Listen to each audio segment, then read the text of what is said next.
Hello again, this is Mike with Toy Train Tips and Tricks. And just a quick update here. As you can see, we finally have completed our move after many delays. And this will become the new train layout area. And you can see part of the old layout sitting there in the corner. I thought I was being smart with the previous layout by building modular tables.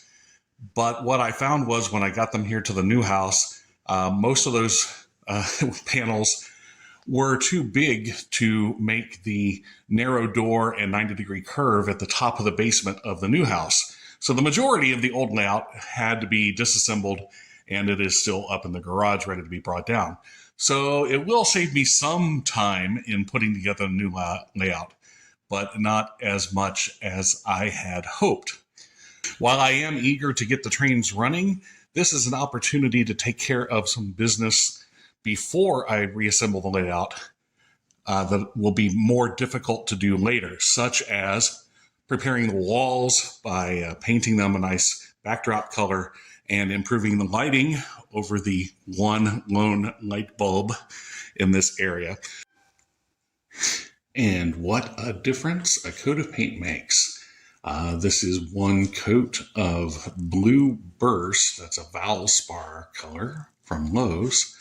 A little darker than I would have normally chosen as a sky color, but it does match the paper backdrop that I will be using. So Blue Burst it is. It's an almost exact match. As far as lighting, I've decided to go with LED tube overhead lights, but I want to make sure that they are centered properly over the layout over the benchwork. So I am going to do the benchwork first on that, and then install the lighting later and adjust it accordingly. So that will be the next step. We'll be recycling the benchwork from the previous layout and making it work on this one. So that will be the next update here in a few days. So until then, I hope you keep your trains running, and we'll have ours running soon. And we'll catch you then on Toy Train Tips and Tricks.